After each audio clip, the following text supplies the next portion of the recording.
वसुदेवसुतं देवं कंसचाणूरमर्दनं देवकी परमानन्दं कृष्णं वन्दे जगद्गुरुं श्रीकृष्णं वन्दे जगद्गुरुम् सर्वं श्रीकृष्णार्पणमस्तु। మనము కింద క్లాస్ లో నేర్చుకున్నప్పుడు భగవద్గీత గురించి నేర్చుకున్నాము. అది ఎలా పుట్టింది అండ్ దాని గురించి కొన్ని కొన్ని విషయాలను మనం నేర్చుకున్నాము. దాంట్లో ఎన్ని శ్లోకాలు ఉంటాయి ఒక్కసారి జస్ట్ ఒకసారి మనం చెప్పుకొని వెళ్ళిపోదాము. భగవద్గీతలో టోటల్ గా 700 శ్లోకాలు ఉంటాయి. దానిలో శ్రీకృష్ణుడు 574 శ్లోకాలు శ్రీకృష్ణుడు చెప్పారు అండ్ అర్జునుడు 84 శ్లోకాస్ చెప్పారు అండ్ సంజయుడు 41 శ్లోకాస్ చెప్పున్నారు.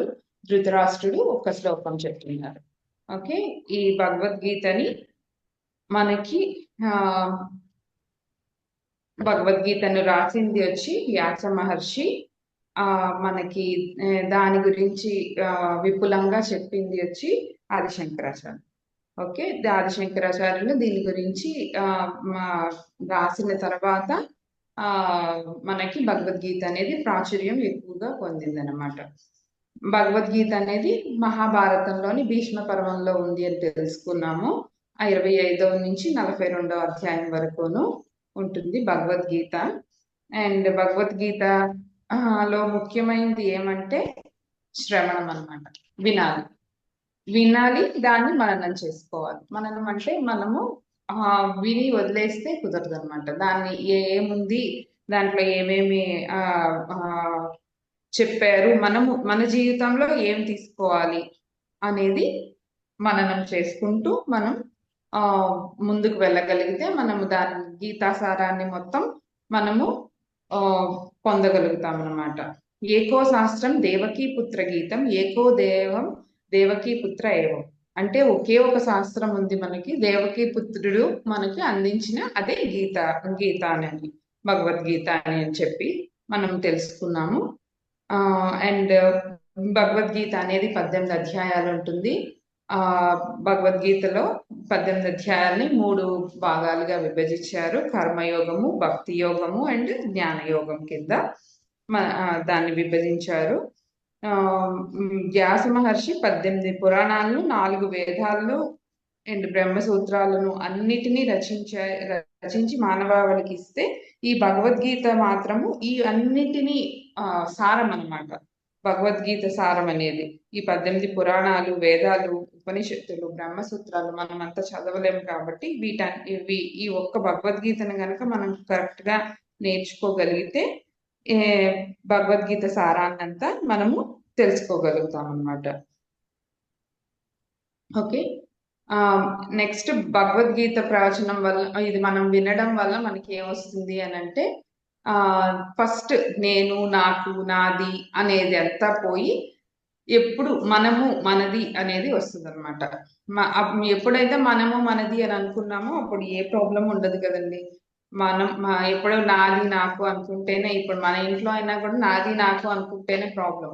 అదే ఏదైనా పని ఉంది అంటే ఇది మన పని, మనం కాకపోతే ఎవరు చేస్తారు అని అనుకుంటే అక్కడ ప్రాబ్లమే రాదనమాట. కాబట్టి భగవద్గీత ఫస్ట్ చెప్పేది అదే అనమాట. భగవద్గీత వినడం వల్ల ఏమొస్తుంది అని అంటే ఇంకా భగవద్గీత వినడం వల్ల మోక్షం వస్తుంది అని చెప్తారు అనమాట. మోక్షం వస్తుంది అని అంటే అన్ని అయిపోయినాక భగవద్గీతలో పర్సనాలిటీ డెవలప్మెంట్ ఉంటుంది. మళ్ళా వచ్చి మన మనస్తత్వాన్ని ఎలా అర్థం చేసుకోవాలి, ఎలా తినాలి, యోగా ఉంటుంది, అన్ని ఉంటాయి అన్నమాట. అన్నిటికీ కన్నా ఒక మెట్టు ఎక్కువ స్థానం అనేది మోక్షానికి ఉంటుంది అనమాట. కాబట్టి ఇవన్నీ పొందగా మనం మోక్షాన్ని కూడా పొందొచ్చు అని దానికి అర్థం అన్నమాట. అండ్ భగవద్గీతను వినినంత మాత్రానే ఏమి రాదు. ఎందుకంటే భగవద్గీతని శ్రీకృష్ణుడు చెప్పినప్పుడు అర్జునుడు విన్నాడు అండ్ ధృతరాష్ట్రుడు కూడా విన్నాడు. కానీ అర్జునుడు తనని తను మార్చుకొని తను ఎలా ఉండాలి అని తెలుసుకొని దాన్ని మనసు పెట్టి వినడం వల్ల ఆయన బాగుపడ్డాడు అనమాట. ఆయన నెక్స్ట్ ఏం చేయాలి అని చెప్పి ఆయనకి తెలిసింది. అదే ధృతరాష్ట్రుడు అంతా విన్నా కూడా మళ్ళా మామూలే. మళ్ళా అక్కడ ఏం జరుగుతుంది? అక్కడ ఏమవుతుంది? మా వాళ్ళంతా బానే ఉన్నారా? అని చెప్పి అడుగుతారనమాట. కాబట్టి విన్నంత మాత్రాన మనమేమి మనకేమి వచ్చేయదు. దాన్ని మనం అన్వయించుకోవాలన్నమాట. మన జీవితంలో అన్వయించుకొని చేస్తేనే మనకి వస్తుందన్నమాట. సరే ఇప్పుడు నాకు సారాంశాలు ఇవన్నీ ఏమి తెలియదు. కానీ నేను ఎలా చేయాలి? స్టార్టింగ్ ఎలాగా అంటే శ్లోకాలు నేర్చుకొని వన్స్ మనకి శ్లోకాలు వచ్చింది అని అంటే కొన్ని కొన్ని అర్థం శ్లోకం చదివినప్పుడే మనకు అర్థమవుతుంది. కొన్ని ఆ మనము బుక్కులు చూసినప్పుడు కానీ లేదు అని అంటే ఏదైనా విన్నప్పుడు కానీ వాళ్ళు శ్లోకం చెప్పి అర్థం చెప్పినప్పుడు ఇది నేను ఎక్కడ చదివాను కదా అన్నట్టు ఉంటుంది. కాబట్టి మనం ఫస్ట్ విషయం శ్లోకాలు నేర్చుకుంటే దాని అర్థాన్ని తెలుసుకోవాలి అనే ఆతృత వస్తుంది. కాబట్టి దానికదే మనకి తెలిసిపోతుంది అనమాట. నెక్స్ట్ భగవద్గీత దేని గురించి చెప్తుంది అంటే మన గురించే, జీవుడి గురించి చెప్తుంది, భగవంతుడి గురించి చెప్తుంది, కర్మ గురించి. కర్మ అంటే మనం చేయాల్సిన పనులు అనమాట. చేయాల్సిన పనుల గురించి చెప్తుంది, కాలం గురించి చెప్తుంది, ప్రకృతి గురించి చెప్తుంది. ఈ ఈ 5 విషయాల గురించి భగవద్గీత అనేది చెప్తుంది అనమాట. భగవద్గీతలోని ఫస్ట్ శ్లోకాన్ని సంజయుడు ప్రారంభిస్తాడనమాట. ధృతరాష్ట్రుడు అడుగుతాడనమాట. ఈ సంజయుడికి ధృతరాష్ట్రుడికి కళ్ళు లేవు కదండి, ఆయన యుద్ధరంగంలోకి రాలేడు. కాబట్టి వ్యాస మహర్షి సంజయుడికి ఆ శక్తి ఇచ్చి అక్కడ ఏం జరుగుతుంది అనేది లైవ్ టెలికాస్ట్ చూపించమని చెప్పి చెప్తాడనమాట. వ్యాస మహర్షి సంజయుడికి ఆ శక్తిని ఇస్తే సంజయుడు ధృతరాష్ట్రుడికి ఇప్పుడు మనకి టీవీలో లైవ్ ఎట్లా వస్తుందో అట్లా అక్కడ జరిగేదంతా ఆయన చెప్తూ ఉంటాడనమాట.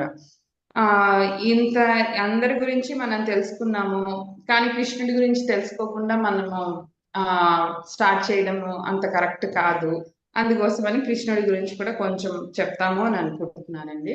అండ్ కృష్ణుడు మొదటి సృష్టించినప్పుడు, ఆయన మొదటి మనల్ని సృష్టించినప్పుడే అందరూ క్షేమంగా ఉండాలి అని చెప్పి ఆయన 2 రకాల ధర్మాలను ఇచ్చి సృష్టించాడు అనమాట. అదే ప్రవృత్తి రూపంగా ధర్మాలు అండ్ నివృత్తి రూపంగా ఉండే ధర్మాలు. ప్రవృత్తి రూపంగా ఉండే ధర్మాలకి మరీచి వాళ్ళని సృష్టించారు. ప్రవృత్తి రూపం అని అంటే సంసారంలో, అంటే ఇప్పుడు మనందరం ఉండేదన్నమాట.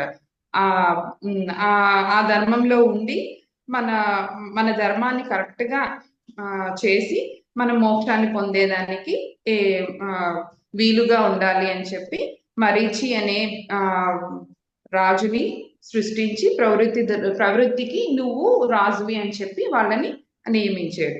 మళ్ళా సనకాది సనందులలో ఉంటారు కదండి, వాళ్ళు నివృత్తి రూపంగా అన్నమాట.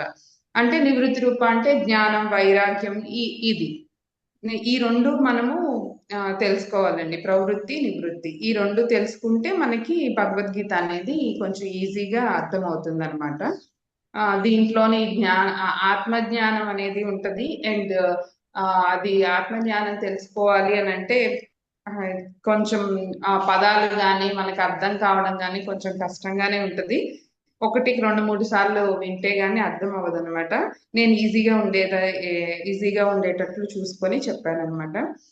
ఓకే, ఈ ప్రవృత్తి రూపం, నివృత్తి రూపం ఈ 2 గుర్తు పెట్టుకోండి. ఓకే, ప్రవృత్తి రూపం అంటే సంసారంలో ఉండేదాన్ని ప్రవృత్తి రూపం అంటారు. నివృత్తి రూపం అంటే జ్ఞానము, వైరాగ్యము, ఋషులు, యోగులు వాళ్ళందరూ ఉంటారు కదా, వాళ్ళని నివృత్తి రూపం అని అంటానమాట. ఇలా వీళ్ళిద్దరిని ఆయన సృష్టించి ఇంకా సృష్టి స్టార్ట్ చేశారనమాట. కొన్ని రోజుల వరకు బాగానే జరిగింది సృష్టి అనేది. తర్వాత ఇంకా అందరికీ కోరికలు పెరిగిపోయాయి అనమాట. ఈ కోరికలు పెరగడం వల్ల ఏమవుతుంది, వివేకం, జ్ఞానము ఈ 2 పోయి ఇంకా అధర్మం అనేది బాగా పెరిగిపోయేది అనమాట. ఈ కొంతకాలం తర్వాత ఇంకా ఉండడం కూడా కష్టమైపోయేది ఆ ప్రపంచంలో, భూ ప్రపంచంలో అనమాట. అందుకోసమని కృష్ణుడు అప్పుడు ఆయన అవతారాన్ని భూమి మీదకి వచ్చారనమాట. ఇంకా ఈ వేదాలన్నీ రక్షించాలి. ధర్మం అంటే ఏంటి అని అంటే వేదాలు తపస్సు, జ్ఞానం, ఈ మూడిటిని కలిపి ధర్మం అంటారు అనమాట. ఈ మూడిటిని మనం రక్షించుకుంటే అది మనకి ధర్మో రక్షిత రక్షిత అని మనం చెప్తాం కదండి ఎప్పుడు. ఈ వేదాలని, తపస్సుని, జ్ఞానాన్ని, మన సనాతన సాంప్రదాయాన్ని మనం రక్షించుకోవడం అన్నమాట. ఈ రక్షించుకోవడాన్ని రక్షించుకోవాలి అనే ఒక కోరికని బ్రాహ్మణత్వం అని అంటారు అనమాట. అంటే పుట్టుకతోనే మనకి బ్రాహ్మణులు, వైశ్యులు, శూద్రులు అని ఉంటుంది కదా, అది అలా కాదు. విభజన అనేది అలా ఉండకూడదు. ఆయన యొక్క వాళ్ళ యొక్క ఇన్నర్ బ్యూటీ నుంచి, అంటే వాళ్ళ టాలెంట్ నుంచి అన్నమాట. కొంచెం మంది ఒక్కొక్కరు ఒక్కొక్క దాంట్లో టాలెంటెడ్ గా ఉంటారండి. దాన్ని బట్టి ఆయన బ్రాహ్మణులు, క్షత్రియులు అని విభజన చేశారు. కానీ మనము కులము పెట్టుకునేటట్లు ఆయన అయితే అలా విభజన చేయలేదండి. అది కూడా మనము ఇది భగవద్గీత చదివినప్పుడు మనకి తెలుస్తుంది. దాన్ని అన్వయించుకున్నప్పుడు కూడా మనం అలా అన్వయించుకోకూడదు. మనకి ఎప్పుడు ఒకరికి ఏమంటే, ఒకరికి సనాతన ధర్మం అంటే చాలా ఇంట్రెస్ట్ ఉంటుంది. అంటే వాళ్ళు చూసేదానికి శూద్రులైనా కూడా వాళ్ళకి బ్రాహ్మణత్వం ఉంది అని లెక్క అనమాట. అంటే మన దృష్టిలో వాళ్ళు శూద్రులు, కానీ భగవంతుడి దృష్టిలో వాళ్ళు బ్రాహ్మణులే లెక్క అనమాట. ఆయనకి అలా ఆయన విభజన విడిగా ఉంది, మన విభజన మాత్రం విడిగా మనం చేసుకుందాం. అది కృష్ణుడు అనేవాడు ఆయన ఒక అంశలాగా అంతా రాలేదనమాట. సాక్షాత్తు విష్ణుమూర్తి కృష్ణుడి రూపంలోని వచ్చారనమాట. మామూలుగా దేవుడు అంటే ఒక 6 తత్వాలు ఉంటే దేవుడు అని అంటారనమాట. జ్ఞానము, ఐశ్వర్యము, శక్తి, బలము, వీరం అండ్ తేజము. ఈ 5 ఉంటేనే ఒక దేవుడు అని అనాలి అని అంటే ఈ 5 రకాలు, సారీ 6 రకాలు ఉండాలన్నమాట. ఈ 6 కాకుండా ఇంకా చాలా చాలా మంచి సదా సంపన్నుడిగా ఉన్నాడు ఆయన. నిత్య బుద్ధుడు, నిత్య శుద్ధుడు, అవ్యయుడు. ఈయన స్త్రీకి పురుషుడికి భేదం లేదనమాట. ఈయన అందరినీ ఒకేలాగా చూస్తాడనమాట. భూతానాం ఈశ్వరం, అంటే ఆ సర్వభూతాలని ఒకేలాగా చూస్తాడనమాట. అలాంటి శ్రీకృష్ణుడు మనకి ఇప్పుడు గీతని బోధ చేయబోతున్నాడండి.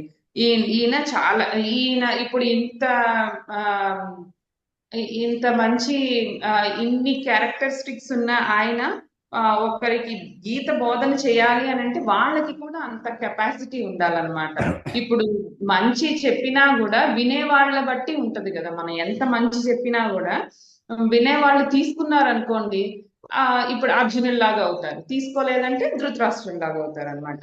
అందుకే మనము మంచి చెప్పినా కూడా వాడు దానికి యోగ్యుడా కాదా. ఇప్పుడు ధర్మం చేసినంత మాత్రాన మనకి పుణ్యం రాదు. ఆ ధర్మం అది కరెక్ట్ గా వెళ్తుందా లేదా, ఆ యోగ్యత వాళ్ళకి ఉందా లేదా అనేది కొంచెం చూసుకొని చేయాలి. అట్లనే ఇక్కడ శ్రీకృష్ణుడు కూడా అధిక గుణవంతుడు అయిన అర్జునుడికి చెప్పాడనమాట. ఆయన గుణవంతుడే కాదు, అధిక గుణవంతుడు అనమాట. ఆయన ఎందుకు ఆయనకే చెప్పారు అంటే, అర్జునుడి ద్వారా మనందరికీ వస్తుంది అని ఆయనకి తెలుసు అనమాట. అందరూ ఈ మొత్తం సమస్త భూమండలము దీని గురించి తెలుసుకొని, ఇది మతాలకే కాదు, మతాలకు అతీతంగా ఉంటది అనమాట భగవద్గీత. మనం మతం గురించి ఇక్కడ మొత్తం భగవద్గీతలో హిందూ మతం గురించి ఎక్కడ ఏమీ చెప్పరండి. అంత సైంటిఫిక్ గా ఉంటది అండ్ నాలెడ్జబుల్ గా ఉంటది. మన పర్సనాలిటీని డెవలప్ చేసుకోవచ్చు, మనము ఎలా ఉండాలి, అన్నిటి గురించి చెప్తారండి. కాబట్టి దీంట్లో ఎక్కడ భగవద్గీత మొత్తంలో ఎక్కడ మతం గురించి చెప్పరనమాట. అంటే నువ్వు మామూలుగా ముస్లింలు ఇలా వచ్చేసేయండి, అలా క్రిస్టియన్స్ అట్లా మారిపోండి అంటారు కదా, అట్లంతా మారమని చెప్పరనమాట. ఎవరైనా దీన్ని అన్వయించుకోవచ్చు. దీని నుంచే అన్ని మతాలు వచ్చాయి అని కూడా చాలా మంది చెప్పారనమాట. అండ్ ఈ భగవద్గీత వినినంత మాత్రాన మనకి అవ్వదన్నమాట. మనము దాన్ని మననం చేసుకోవాలి. అది అనేది కంపల్సరీ మననం చేసుకుంటేనే మనకి అవుతుందండి. దాని గురించి పూర్తిగా మనము ఉన్న సారాన్ని పొందగలుగుతాం అనమాట. ఇప్పుడు ఇది మోక్షానికి ముందరే ఇప్పుడు పర్సనాలిటీ డెవలప్మెంట్ ఇవన్నీ దీంట్లో ఉన్నాయి కదండి. అది అది ఒక్కటే తీసుకొని వదిలేయకూడదు అనమాట. మనం ఇప్పుడు ఏదైనా ఒక డెస్టినేషన్ ఎంచుకున్నాం అనుకోండి. ఇప్పుడు మనం ట్రైన్ లో వెళ్తున్నాము, కాశీకి వెళ్తున్నాము అని అంటే మన డెస్టినేషన్ కాశీగా ఉంటది. అదే ఇక్కడ విజయవాడలో ఇడ్లీ బాగుంటది, ఆ తాపేశ్వరంలో లడ్డు బాగుంటది, అట్లని మనం ఆ బాగుంటుంది. అది కూడా ఎంజాయ్ చేస్తూ మనము మోక్షానికి వరకు వెళ్ళడానికి మనం ట్రై చేయాలన్నమాట. ఈ ఈ పర్సనాలిటీ డెవలప్మెంట్ ఇవన్నీ ఉంటాయన్నమాట. అన్ని యోగా అన్ని ఉంటాయి దీంట్లో.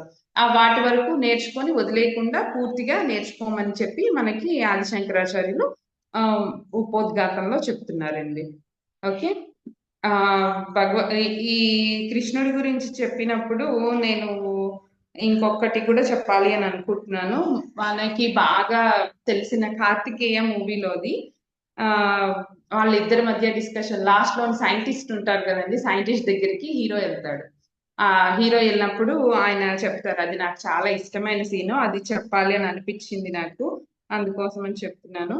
ఆ ఆయన అప్పుడు అడుగుతాడు అనమాట, హీరో అడుగుతాడు, మనకి ఇప్పుడు మీరు ఇంత పెద్ద సైంటిస్ట్ అయినా కూడా మీరు ఆ ఇలా నమ్మడం ఏంటి? అదే కాళ్ళకు ఉండే కంకణంలోని ఆ దాంట్లోని మన వైద్యానికి సంబంధించిన అన్ని రహస్యాలు, ఫార్ములాస్ అన్ని ఉన్నాయి అని చెప్పి దాన్ని ఎతకడానికి వెళ్తారు కదా. అప్పుడు మీరేంటి ఇలాంటివన్నీ నమ్మడం ఏంటి, కృష్ణుడి దగ్గర కంకణంలో ఉండడం ఏంటి అంటే, ఆయన వచ్చి హీరో వచ్చి ఆపోజిట్ కాదు, అలా అని ఆయన ఇష్టము కాదు, దేవుడు అంటే ఇష్టం ఉండదు, అలాగని ఇలా ఇష్టం లేకుండా కూడా ఉండదు. అప్పుడు కృష్ణుడి గురించి సైంటిస్ట్ చెప్తారనమాట. ఆ సైంటిస్ట్ కి కళ్ళు ఉండవు. ఆ అది అయినా కూడా ఆయన కృష్ణుడి గురించి ఎట్లా చెప్తారనేది ఒకసారి మనం చూద్దాము. సైంటిస్ట్ చెప్తున్నారు, మనకు కనిపించట్లేదు అని అంటే అది మన కళ్ళు చూడలేకపోతుంది అని అర్థము. అంత శక్తిని మన కళ్ళు అబ్సార్బ్ చేసుకునే కెపాసిటీ లేదు అని అర్థం. కానీ అక్కడ శక్తి లేదు అని కాదు. ఇప్పుడు కళ్ళు కనిపించట్లేదు అంటే కంట్లోని ప్రాబ్లం అని అర్థం అనమాట, బయట వెలుగు లేదు అని అర్థం కాదు కదా, అలా అనమాట. ఓకే.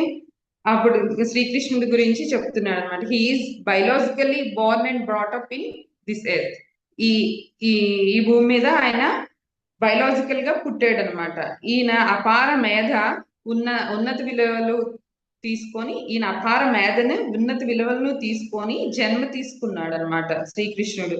ఈయన నడిచి చెప్పిన ధర్మము మతం కాదనమాట, ఆయన జీవితం ద్వారా మనకి అన్ని ఆయన మనం ఎలా జీవించాలి అనేది చెప్పారనమాట.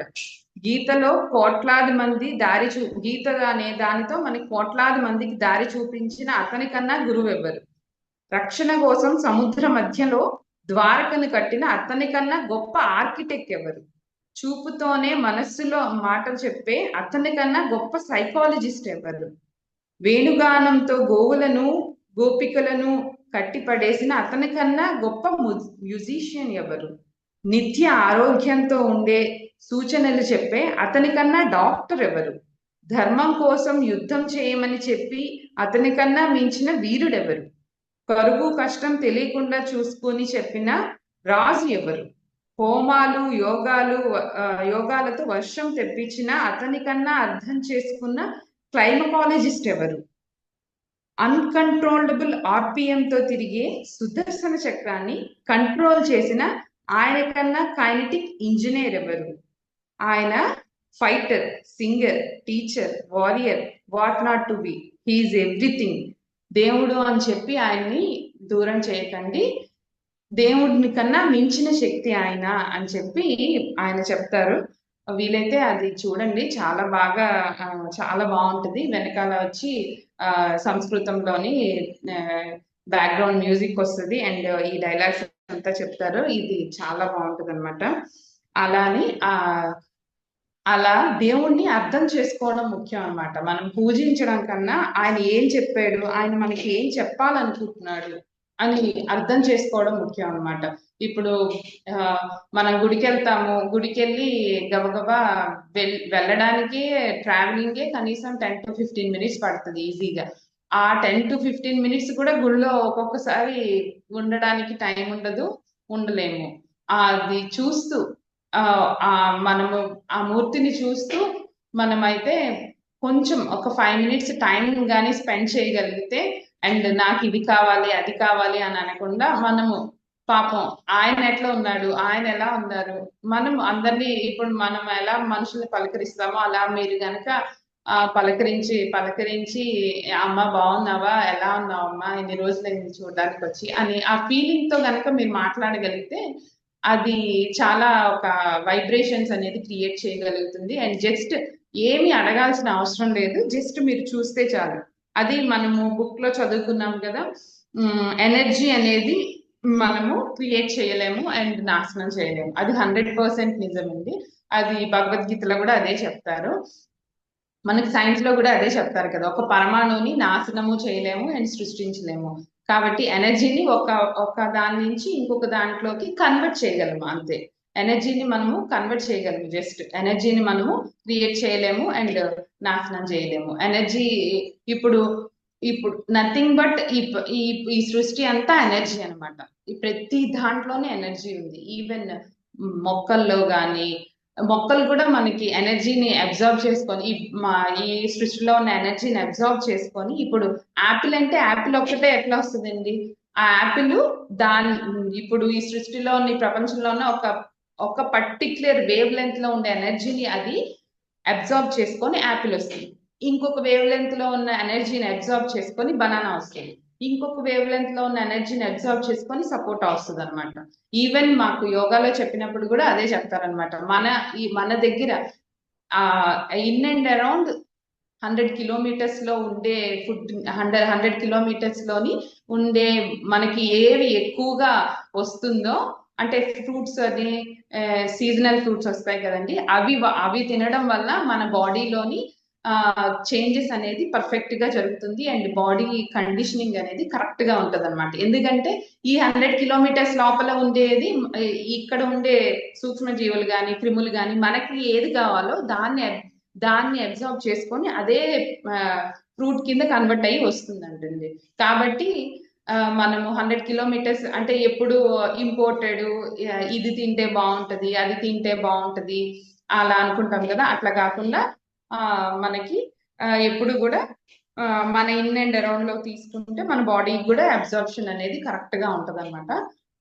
ఇది శక్తి గురించి అండ్ పరమాణువు గురించి. అదే మనం ఏది ఇప్పుడు మనకు ఉండేవన్నీ ఇప్పుడు ఆ ఆ, మనం బుక్ లో చదువుకున్నట్టు సార్ చెప్తారు కదా, అబ్దుల్ కలాం గారు ఆ ఆ, ఎప్పుడు కూడా ఆయన అంత పెద్ద సైంటిస్ట్ అయ్యుండి కూడా ఆయన కూడా వాళ్ళ ఫాదర్ ని వాళ్ళ ఫాదరు అండ్ ఇంకొక ఆయన పేరు గుర్తులేదు నాకు, ఆయన అంకుల్ ఎవరో, వాళ్ళిద్దరు చెప్పేది వింటారు కదా, లక్ష్మణ్ తీసుకుంటారు. శాస్త్రి. అంటే లక్ష్మణ్ శాస్త్రి. లక్ష్మణ్ శాస్త్రి గారు అంటే అలాగేనండి, జ్ఞానం కూడా ఏది లేకుండా లేదు, ఉన్నదే మనము తెలుసుకుంటున్నాం అనమాట. మనం క్రియేట్ చేయలేము. ఈవెన్ జ్ఞానాన్ని కూడా, శక్తిని గాని ఇదేని మనం క్రియేట్ చేయలేము, ఉన్నదాన్ని మనం తెలుసుకుంటున్నాం అనమాట. ఆ తెలుసుకునే ప్రయత్నంలోనే ఇది ఒక చిన్న ప్రయత్నం. గీతా సారాంశం మనం ఈరోజు స్టార్ట్ చేద్దాము. ఓకే. ఓం శ్రీ పరమాత్మనే నమః. శ్రీమద్భగవద్గీతా అదః ప్రథమోऽధ్యాయः. ధృతరాష్ట్ర ఉవాచ. ఫస్ట్ స్టార్టింగ్ ధృతరాష్ట్రుడు, భగవద్గీత స్టార్టింగ్ ధృతరాష్ట్రుడు వచ్చి సంజయుణ్ణి అడుగుతున్నాడు అనమాట. ఈ ఫస్ట్ శ్లోకము ఒక్కటే ధృతరాష్ట్రుడు చెప్తాడండి. ధర్మక్షేత్రే కురుక్షేత్రే సమవేతాయుయుత్సవః మామకాః పాండవాశ్చైవ కిమకుర్వత సంజయ. ధర్మక్షేత్రం అనే కురుక్షేత్రంలో సమవేత యుయుత్సవ అందరూ ఏం చేస్తున్నారు? మామకాఫ్ పాండవాశ్చైవ. మామకాఫ్ అంటే దీంట్లోనే చెప్పేశారు చూడండి, మామకాఫ్ మా వాళ్ళు పాండవులు. ఆయన ఎప్పుడు మా వాళ్ళు అనే అనుకుంటాడు అనమాట. మా వాళ్ళు పాండవులు కిమ కుర్వత సంజయ ఏం చేస్తున్నారు అని చెప్పి ధృతరాష్ట్రుడిని ధృతరాష్ట్రుడు సంజయుడిని అడుగుతున్నాడు అనమాట. అయితే ఇంత భూమండలంలో వాళ్ళు ధర్మక్షేత్రాన్ని ఎందుకు ఎంచుకున్నారు అనంటే ఆ కురువంశ రాజు అయిన ఆ కురువంశ రాజు చక్రవర్తికి చాలా ఆ యజ్ఞాలు, యాగాలు, ఋతువులు అన్ని ఆ ధర్మక్షేత్రంలో చేశాడంటండి. అప్పుడు చేసినప్పుడు ఇంద్రుడు ఆయనకి వరం ఇచ్చాడంట. ఏమంటే ఈ ఆ ఆయనకి కావలసిన వరమే కాకుండా ఆ ఈ భూమండలంలో అంటే ఇక్కడ యజ్ఞాలు, తపస్సులు, యాగాలు చేశారు కదా, ఈ క్షేత్రంలో ఎవరైనా చనిపోతే వాళ్ళకి సద్గతులు వస్తాయి అని చెప్పి, అంటే ఇంకా వాళ్ళు నరకానికి అట్లా వెళ్లకుండా సద్గతి ప్రాప్తిస్తుంది అని చెప్పి చెప్తున్నారు అనమాట. అందుకోసమని ఈ ధర్మక్షేత్రం అనే ఈ ప్లేస్ ని వాళ్ళు పర్టికులర్ గా ఎంచుకున్నారు అనమాట, ఈ ధర్మక్షేత్రాన్ని. అది ఎలాంటి ప్లేస్ అంటే అన్ని యజ్ఞాలు, అన్ని జరిగాయి కదండి. ఆ ప్లేస్ కున్న మహత్యం ఎలాంటిదంటే ఒక చెడ్డవాడు కూడా మంచివాడిగా మారిపోయే పరిస్థితి వస్తుంది అనమాట. అదే ఆయన ధృతరాష్ట్రుడి యొక్క భయం కూడా అనమాట. ఏమో ధర్మక్షేత్రానికి వెళ్ళారు, వీళ్ళ మనసులు మారిపోయి పాండవుల్ని వదిలేసి వచ్చేస్తారేమో, యుద్ధం వద్దనేస్తారేమో అని చెప్పి ఆయనకి భయం అనమాట. అందుకోసమనే వాళ్ళు వాళ్ళ ధృతరాష్ట్రుడు వచ్చి సంజయుడిని అడుగుతాడనమాట, ధర్మక్షేత్రంలో ఏం జరుగుతుంది అని చెప్పి. ఎవరికైనా కూడా అంతే కదండి. ఇప్పుడు అంత మంచి ప్లేస్ కి వెళ్ళి ఆ వైబ్రేషన్స్ అట్లా వెళ్ళినప్పుడు, ఇప్పుడు మనం కంటిన్యూగా భగవద్గీత అట్లా పారాయణం అట్లా చేస్తున్నాము, ఇంట్లో వాళ్ళు ఏమనుకుంటారు, అమ్మో ఏమైందో ఏమో, ఎప్పుడు ఇది వెళ్ళిపోతుందో ఏమో, ఎక్కడికి వెళ్ళిపోతుందో అని అనుకుంటారు కదా. ఎందుకంటే ఈ ప్రాబ్లం నేను కూడా ఫేస్ చేశాను అనమాట. అప్పుడప్పుడు మా ఆయనగారు కూడా అంటారు అనమాట, ఏమే ఓకేనా, నువ్వంతా ఓకే కదా, మాకు చెప్పకుండా ఇప్పుడు ఎక్కడికి వెళ్ళిపోకే అని అంటారు అనమాట. అందుకోసం అంటే అది చదువుతున్నప్పుడు దానిలో ఇన్వాల్వ్ అయిపోయినప్పుడు అలా ఉంటదన్నమాట. అందుకోసమని ధృతరాష్ట్రుడు కూడా ఫీల్ అయ్యాడు అనమాట, అక్కడ ఏం జరుగుతుందో ఏమో, వాళ్ళు అసలే ధర్మక్షేత్రానికి వెళ్ళారు, వాళ్ళందరి మనసు మారిపోయి పాండవులకు కావాల్సింది ఇచ్చేసి యుద్ధం వద్దని వచ్చేస్తారేమోనని ఆయన భయానికి అడిగాడు అనమాట. అప్పుడు సంజయుడు చెప్తున్నాడు, సంజయ వాచ దృష్ట్వా తు పాండవానీకం యూఢం దుర్యోధనస్తదా ఆచార్యముపసంగమ్య రాజమవచన భ్రమవీత్. వీలైతే ఈ ఫస్ట్ శ్లోకం ఒక్కటి నేర్చుకునేదానికి ట్రై చేయండి. కొంచెం ఇంపార్టెంట్ శ్లోకాస్ నేను అక్కడక్కడ చెప్తాను, అది వీలైతే మీరు నేర్చుకునేదానికి ట్రై చేయండి, చాలా బాగుంటుంది. ఓకే, సంజయుడు చెప్తున్నాడు అనమాట, పాండవులు ఒకవైపు ఉన్నారు, దుర్యోధనుడు ఒకవైపు ఉన్నాడు, ఆచార్యులు అంటే ఇప్పుడు ఇటువైపు ఎవరున్నారు, పాండుపుత్రులు అందరూ ఉన్నారు. అండ్ ఫస్ట్ రోజు వచ్చి ద్రుపద పుత్రుడు అనమాట, ద్రోణ దృష్టద్యుమ్నుడు. ఈ కౌరవులు పాండవులు యుద్ధం వచ్చి 18 రోజులు జరుగుతుందండి. 18 రోజుల్లో ఫస్ట్ రోజు వచ్చి దృష్టద్యుమ్నుడు తీసుకుంటాడనమాట. అంటే ఆయన సాంగత్యంలో ఫస్ట్ స్టార్ట్ అవుతుంది యుద్ధం అనేది అనమాట. అలాగే ఆచార్యులు వారు అందరూ ఉన్నారు అని చెప్పి చెప్తున్నాడు అనమాట. పశ్చాతాం పాండుపుత్రాణం ఆచార్య మహతీచమూం వ్యూఢం ద్రుపద పుత్రేణ తవ శిష్యేణ ధీమత. అదే చెప్తున్నారండి, పాండుపుత్రులు, ఆచార్యులు అందరూ ఉన్నారు. అండ్ ద్రుపద పుత్రుడు అయిన దృష్టద్యుమ్నుడు అనేవాడు ఇప్పుడు దృష్టద్యుమ్నుడు ఈయన గురువు గారు ఉంటారు కదండి, ఈయన చంపడం కోసం అని చెప్పి ద్రుపదుడు యజ్ఞం చేసి దృష్టద్యుమ్నుని కోరుకుంటాడు అనమాట. ఎవరిని చంపాలి అని అంటే వీళ్ళ పాండవులు, కౌరవులు గురువు ఉన్నారు కదా వ్యాస మహర్షి, ఆయన్ని చంపాలి అని చెప్పి ద్రోణాచార్యుల్ని చంపాలి అని చెప్పి, ద్రోణుల్ని చంపాలి అని చెప్పి దృష్టద్యుమ్నుడు యజ్ఞం చేసి ద్రుపద ద్రుపదుడు యజ్ఞం చేసి దృష్టద్యుమ్నుని ఆ, అప్పుడు ఆ యజ్ఞంలోంచి వస్తారనమాట ఆయన. ఈ అందుకోసమని ఈ కౌరవులు రాజు అయినటువంటి దుర్యోధనుడు ఇక్కడే తన ప్లాన్ చేస్తున్నాడు చూడండి. అంటే ఆ ఇప్పుడు ద్రోణాచార్యులకు చెప్తున్నారు కదా, నిన్ను చంపడం కోసమనే ఆ వచ్చినటువంటి దృష్టద్యుమ్నుడు ఎదురుగా ఉన్నాడు అంటే ఈయనకి కోపం రప్పించేదానికి అనమాట. ఇప్పుడు యుద్ధం చేయాలి కదా, యుద్ధం చేయాలి కాబట్టి వీళ్ళని మోటివేట్ చేస్తున్నట్లు అనమాట. మోటివేట్ చేయడానికి చెప్తున్నారు అనమాట. ఓకే.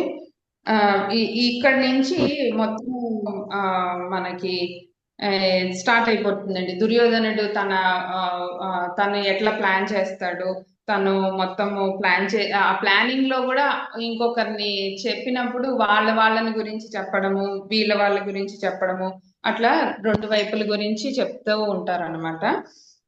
మనము నెక్స్ట్ క్లాస్ లో దీని గురించి పూర్తిగా విపులంగా తెలుసుకుందాము. థ్యాంక్స్ అండి.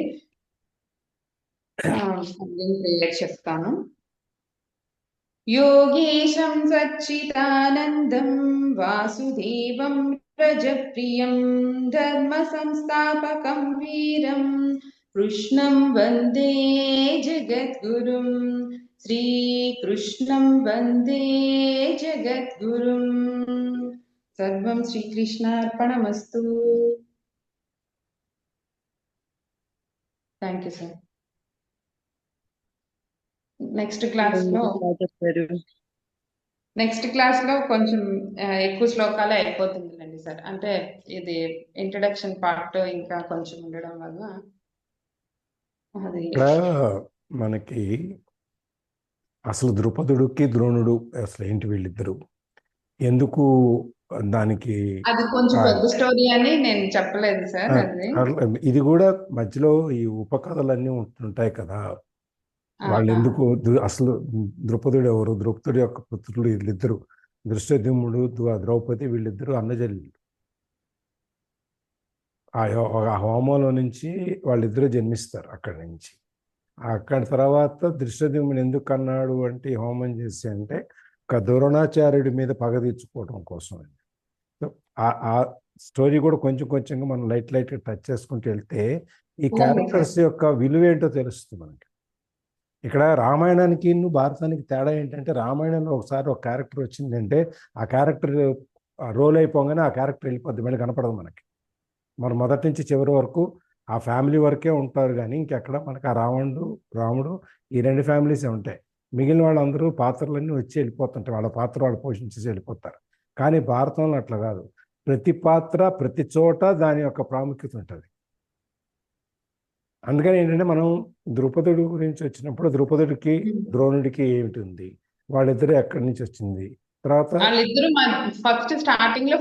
వాళ్ళిద్దరూ ఒకే చోట చదువుకుంటారు, వాళ్ళిద్దరు ఫ్రెండ్స్. అక్కడి నుంచి వీళ్ళిద్దరికి తగాదా వస్తే ద్రోణుడు వెళ్తాడు ఆయన దగ్గరికి, ద్రుపదుడు గుర్తుపట్టినట్టుగా పట్టించుకోకుండా ఉంటాడు. అప్పుడు ఈయన కోపం వచ్చి నేనే రాజునవుతాను అని చెప్పేసి ఆయన వస్తాడు. వచ్చిన తర్వాత మళ్ళీ అశ్వత్థామ వెళ్ళటము, ఆయన ద్రుపదుడిని కట్టి తీసుకురావటం. వీళ్ళు గురుదర్శన కింద అడుగుతారు ద్రుపదుని తీసుకురమ్మని చెప్పి ద్రోణాచార్యుడు అడిగినప్పుడు ద్రుపదుని వీళ్ళకి పాండవులు తీసుకొస్తారు. తీసుకొచ్చిన తర్వాత అది అయిపోయింది నా చాప్టర్. అక్కడి నుంచి ద్రుపదుడికి నన్ను బంధిస్తావా నీ వలన అని చెప్పి ద్రోణాచార్యుడి మీద ఆయన కోపం వస్తుంది. కోపం వచ్చిన తర్వాత ఈ హోమం చేసి ఆ హోమంలో నుంచి వీళ్ళిద్దరు వస్తారు. ద్రౌపదినేమో పాండవులు పెళ్లి చేసుకుంటారు. ఆ విధంగా వాళ్ళ బాంధవ్యం వస్తుంది. అక్కడి నుంచి దృష్టద్యుమ్నుడు వచ్చి యుద్ధంలో ద్రోణుడి మీద వాళ్ళ నాన్నకున్న పగని తెచ్చుకున్నారు. ఇది ఒక టూకీగా అనమాట, మనం డీటెయిల్డ్గా అంత వెళ్ళక్కర్లేదు. కానీ వీళ్ళిద్దరికి ఉన్న బంధం ఏంటి, అసలు ఎందుకు కోపం వచ్చింది, వీళ్ళిద్దరికి అంత తపస్సు చేయాల్సిన అవసరం వచ్చింది అని చెప్తుంటే మనకు ఆ క్యారెక్టర్ యొక్క విశిష్టత ఏంటో తెలుసుకుంటుంది.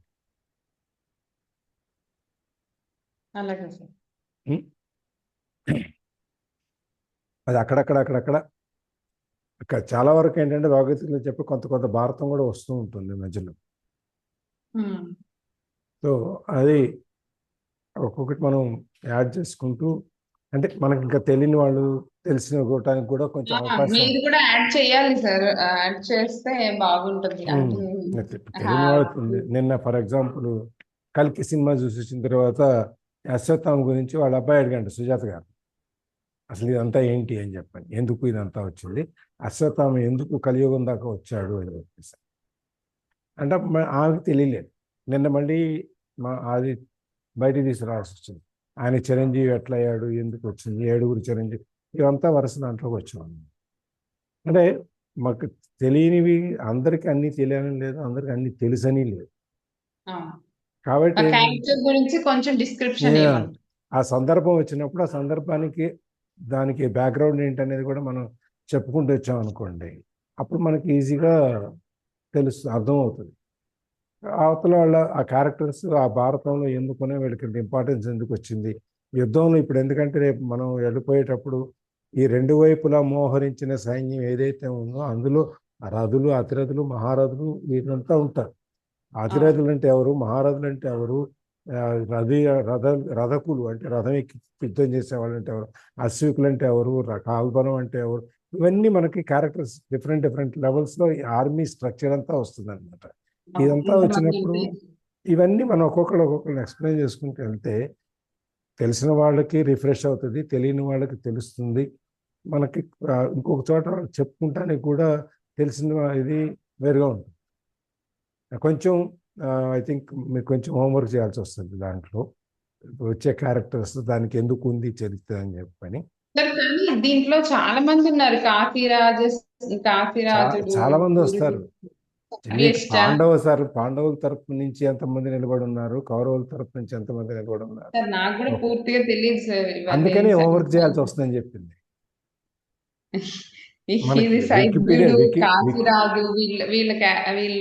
దొరుకుతాయి వికీపీడియాలో కానీ, లేకపోతే మీకు గూగుల్లో దొరుకుతాయి. అన్ని మన పుస్తకాలు ఇప్పుడు చదవలేము కానీ ఇవన్నీ దొరుకుతాయి. కానీ నాకు తెలిసి గీతా మకరందం అని ఒక పుస్తకం ఉంది మన గోరఖ్పూర్ వీళ్ళ గీతా ప్రెస్ వాళ్ళది, విజయారణ్య స్వామి వారు రాసింది. మా అమ్మగారి పుస్తకం నా దగ్గర ఉంది ఇప్పుడు కూడా. చూడండి సార్, చూసి ఉంటే ఏమైనా మీరు పెట్టగలిగినా కూడా కొంచెం. నేను చూసి ఒకవేళ వీలుంటే ఆ పేజెస్ ఎక్కడ అంటే ఇవాళ మనం ఏం చదవబోతున్నాము, దాంట్లో ఏ క్యారెక్టర్లు వస్తున్నాయి అనేది మనకి చూసుకుంటే దానికి బ్యాక్గ్రౌండ్ ఎక్కడి నుంచి వస్తుంది అనేది నేను కూడా చూడాలి. ఆ బుక్ అసలు ఆ బుక్ దొరకలేదు నాకు.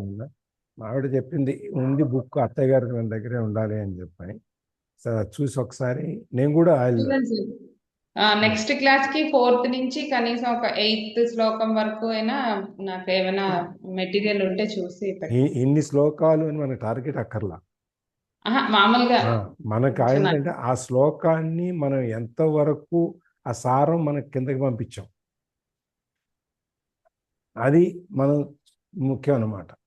భగవద్గీత 700 శ్లోకాలు ఎప్పటిలోగా పూర్తి చేస్తామనే గురించి మనం వరి అక్కర్లేదు. దాని గురించి భగవద్గీతలో ఒక్కొక్క శ్లోకాన్ని మనం ప్రస్తుత పరిస్థితులకు అన్వయించుకుంటూ పర్సనాలిటీ డెవలప్మెంట్ గురించి మాట్లాడుతున్నాము, మేనేజ్మెంట్ గురించి మాట్లాడుతున్నాము. ఇవన్నీ భగవద్గీతలో ఇన్కార్పొరేట్ అయి ఉన్నాయి. సో మనం Bhagavad Gita is the best management guide in the world.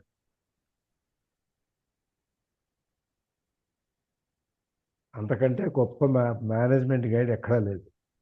కాబట్టి మనం వాటిని ఇప్పుడు ఇవాళ ఉన్న పరిస్థితిలో ఆ రోజు శ్లోకాన్ని ఇప్పుడు కురుక్షేత్రం ఉంది, కురుక్షేత్రానికి ధర్మక్షేత్రం అని ఎందుకు పేరు వచ్చింది? అక్కడ ఇంతకుముందు ఆ కురురాజులు ఎవరు అక్కడ చాలా హోమాలు, యజ్ఞాలు, పూజలు అన్నీ చేయటం వల్ల ఆ ప్లేస్కి ఆ యొక్క పవర్ అనేది, వైబ్రేషన్స్ అనేది అక్కడ ఉన్నాయి. దానివల్ల వీళ్ళందరూ అక్కడ యుద్ధంలో ఒకసారి దిగిన తర్వాత ఎవరు ఉంటారు ఎవరు పోతారు అనేది ఎవరు చెప్పలేము. సో పోయిన వాళ్ళందరికీ కూడా సద్గతి ప్రాప్తించాలి. అంటే యుద్ధంలో మామూలుగా ఏంటంటే పోయిన వాళ్ళందరికీ వేరే స్వర్గం వస్తుంది అది మనం చెప్తుంటాం. కానీ ఇక్కడ ప్రత్యేకంగా కురుక్షేత్రాన్ని ఎందుకు ఎన్నుకున్నారు అనేది ఒక పాయింట్ ఉంది కాబట్టి మనకి దాని మీద ఇది మనం ఎక్స్ప్లెయిన్ చేసుకుంటూ వెళ్ళాలి. వాళ్ళందరూ పూజ చేస్తున్నారు అక్కడ. ఇప్పుడు విక్రమాదిత్యుడు సింహాసనం ఎక్కితే అంతా ధర్మంగా చెప్తాం, జడ్జిమెంట్ చెప్తాం అనేది. అట్లాగే ఇక్కడికి వచ్చేటప్పటికి ఇక్కడ యుద్ధంలో ఎవరు పోయినా కూడా వాళ్ళందరికీ సద్గతి వస్తుంది అని చెప్పని ఇక్కడ యుద్ధానికి ఇక్కడ ఈ ప్లేస్ని నిర్ణయించారు అని చెప్పేసి. సో ఇవన్నీ మనకేంటంటే ఒక విధంగా ఒకవైపున మనం విషయాన్ని నేర్చుకుంటూ ఉంటాం, ఒకవైపున విషయాన్ని మనం తెలుసుకుంటూ ఉంటాం. ఇంకో చోట మళ్ళీ మనం ఈ విన్నాక కూడా మేము భగవద్గీత విన్నాము, జ్యోతి చెప్పింది, కానీ ఈ పాయింట్లు ఎక్కడ రాలేదే అనేటువంటిది రాకూడదు. సంపూర్ణంగా it should be in toto, A complete picture.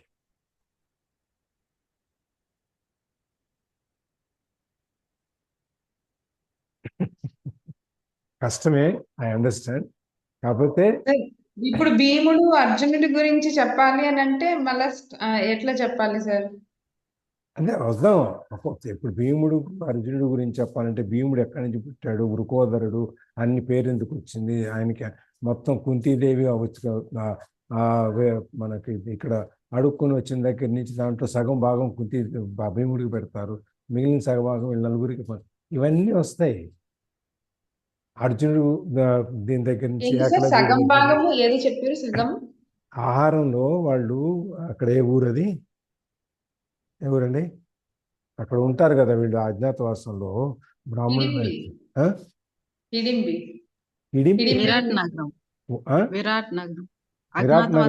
Virat నగరానికి ముందే వీళ్ళు హిడింబాసుడు వీళ్ళందరినీ బకాసుడిని చంపడానికి ఉన్న ఊరు, అడవిలో ఉంటారు. అదో ఊరు ఉంటుంది, ఆ ఊరు పేరు చెప్తాను. అక్కడ వీళ్ళు ఉంటారు, ఆ బకాసుడిని చంపడానికి వెళ్తారు. అప్పుడు వీళ్ళందరూ రోజు అడుక్కుని వచ్చిన భోజనాన్ని ఆవిడ వండి పెట్టాలన్నమాట కుంతిదేవి. పెట్టినప్పుడు కృష్ణుడు చెప్తాడు, వచ్చిన ఆహారంలో ఏదైనా సరే సగం భీముడికి, మిగిలిన సగం మిగిలిన వాళ్ళకి అని చెప్పాడు. అప్పుడు ఆమె మొత్తం అంతా సగం చేసి ఆహారం ఏమిటి సగం పెట్టి మిగిలిన 4 భాగాలు చేసి ఈ నలుగురికి పెడుతుంది. ఈ విధంగా దానికి ఒక భీముడి గురించి చెప్పేటప్పుడు వృకోదరుడు అని ఎందుకు పేరు వచ్చింది, ఆయన నీళ్ళలో తోసేసినప్పుడు కిందకి అది కౌరవులు భీముడిని చంపాలి అని చెప్పి ఒక సరస్సులో వేసేస్తారు. అక్కడి నుంచి భీముడి గురించి. అర్జునుడి గురించి వచ్చినప్పుడు ఆయన అక్కడ విలువ మొత్తం నేర్చుకున్నది, బాణాలు అన్నీ విలువిద్య నేర్చుకుంది, గాంధీయము, తర్వాత ఇవన్నీ ఎందుకు వచ్చినాయి పేర్లు ఆయనకి. ఆయన శంఖం దేవదత్తం ఎందుకని పేరు వచ్చింది. ఇవంతా ఇన్ఫర్మేషన్ ఎక్కడ ఉంటుంది సార్? దేవదత్తం నాకేం అర్థం అవ్వలేదు సార్. మీరు వాళ్ళు చెప్పేదానికన్నా ఇంకా డీప్ గా వెళ్తున్నారు సార్. వాళ్ళు చెప్పేదే సగం సగం. అంటే ఇప్పుడు అర్జునుడి యొక్క విల్లుకి ఒక పేరుంది, ఆ పేరు ఎందుకు వచ్చింది అనేది కనీసం చెప్పకపోయినా ఆ పేరన్నా చెప్తే మనం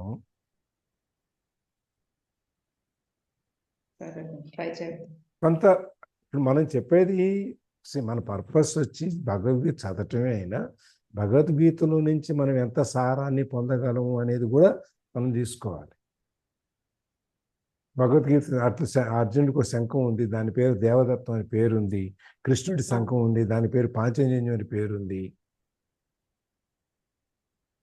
నేను చెప్పే దాంట్లో ఎక్కడ తప్పుంటే చెప్పండి, ఎందుకంటే ఎప్పుడో ఇవన్నీ గుర్తుండవు. మీ దగ్గరే చాలా ఇన్ఫర్మేషన్ ఉంది సార్.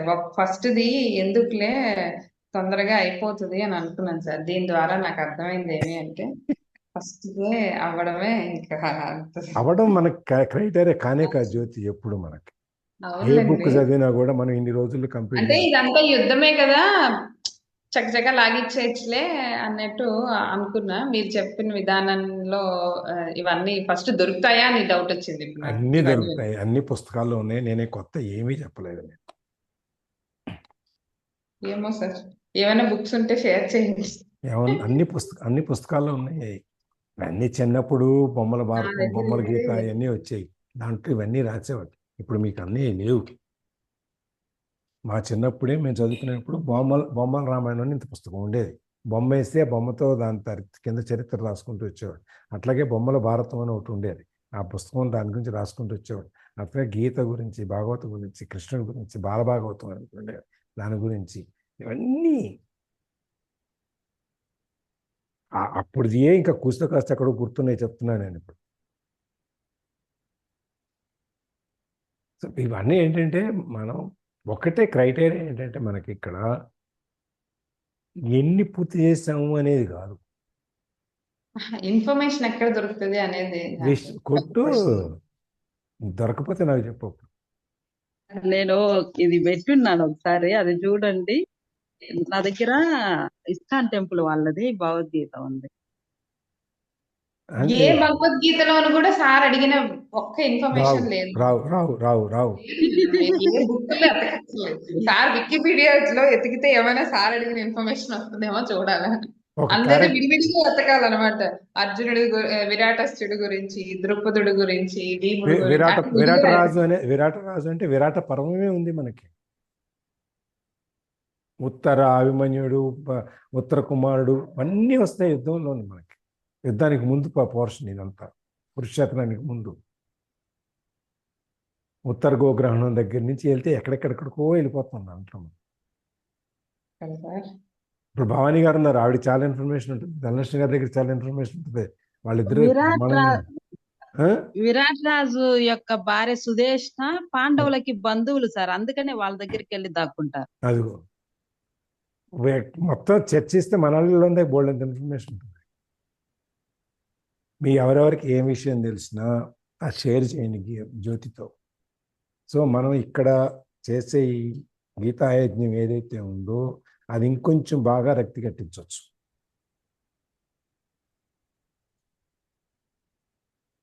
ఇప్పుడు ధనలక్ష్మి గారు చదువుతారు, ఈవెన్ శ్రీలక్ష్మీదేవి చదువుతారు, వేణి, వీళ్ళందరూ గీతాపారాయణ నేర్చుకుంటున్నారు వీళ్ళందరూ.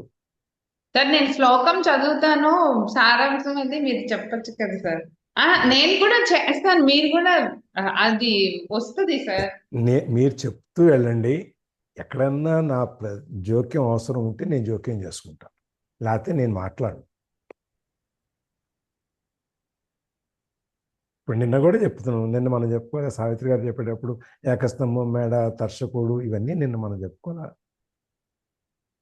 నేను వీళ్ళు వెళ్ళిపోయినట్టున్నారు కదా మీరు ముందే. లేదు సార్, ఉన్నాను. సార్ అది కథల రూపంలో ఉంటది కదా, కొంచెం అవును, తేలిగ్గా ఉంటది, బాగుంటది, చెప్పేదానికి బాగుంటది, ఈజీగా ఉంటది అన్నమాట. ఇక్కడ కూడా మనం దీన్ని కథలు చేద్దాం, విడగొట్టి ఎక్కడికక్కడ ఒక కథ తయారు చేద్దాం.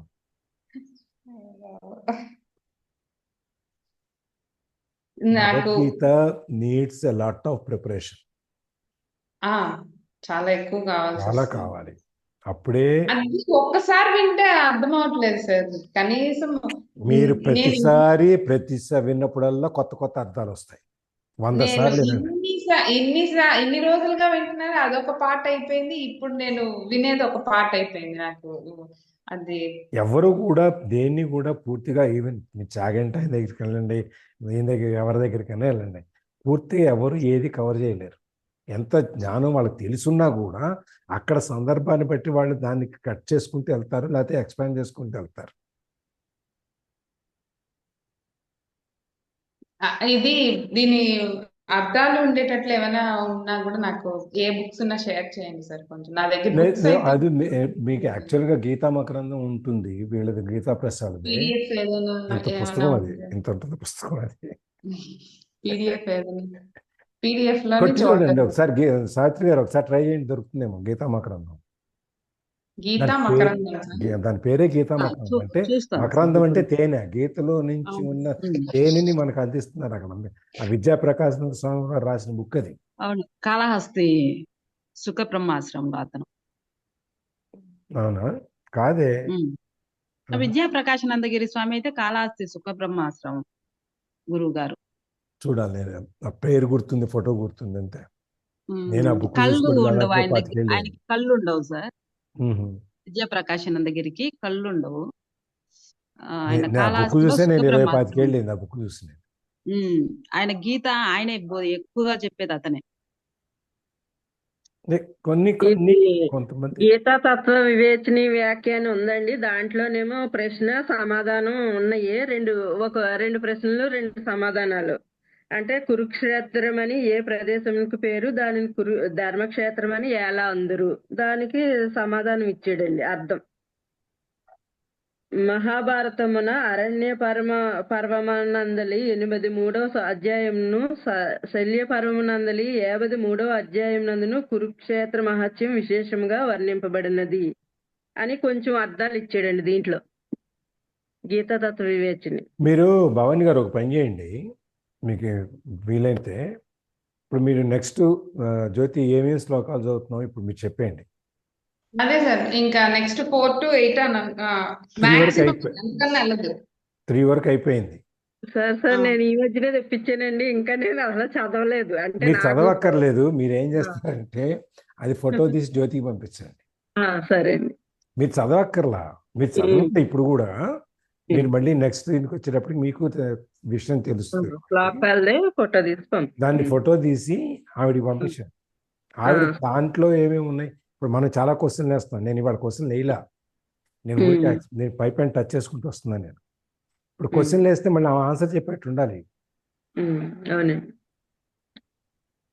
ఈ బుక్ లో అమ్మ ఎందుకమ్మా ధర్మక్షేత్రం అని పేరు వచ్చిందమ్మా అని అనుకోండి, ఇంకా ఆవిడ తెలమ వేసేస్తారు. అక్కడ అర్జున్ని కృష్ణుడు ప్రిపేర్ చేయిస్తున్నాడు యుద్ధం చేయాలని. ఇక్కడ మీరు నన్ను ప్రిపేర్ చేయిస్తారు యుద్ధాన్ని. నేనే ప్రిపేర్ చేయడం కాదు.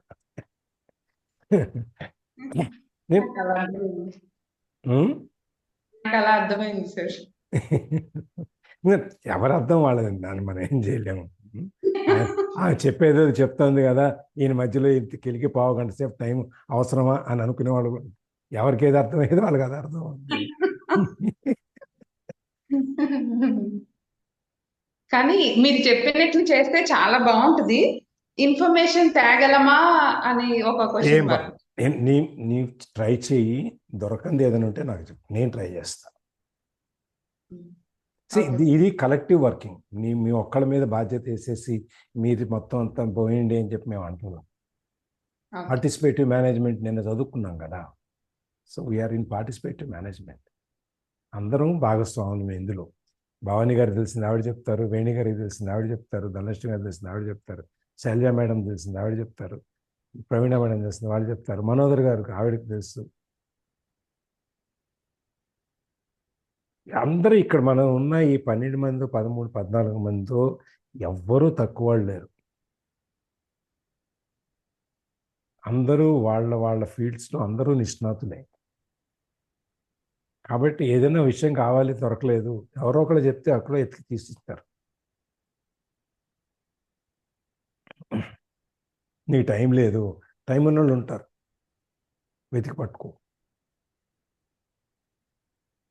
నాలా ఖాళీ కూర్చుని వాళ్ళు ఉంటారు కదా, చూసి పట్టుకో. అందుకే మీరు చెప్పండి సార్. అరే ఏం లేదు, you are continuing, you are going with it. మేమంతా వంది మాగతం పక్క వాయిద్యాలు మేమంతా. అలా కదండి, జ్యోతి గారు బాగా చెప్తున్నారు. అదే నేను చెప్పాను, భయపడక్కర్లేదు, ఎవరికి తెలిసిన వాళ్ళు షేర్ చేసుకుంటే. అంతే. ఇందులో అది చెప్పలేదు ఇది చెప్పలేదు అని వాళ్ళు ఎవరు లేరు. కొంచెం నేర్చుకుంటే ఇదంతా రికార్డ్ అయిపోయింది. అలా ఫీల్ అవ్వలేదు మేడం, కొంచెం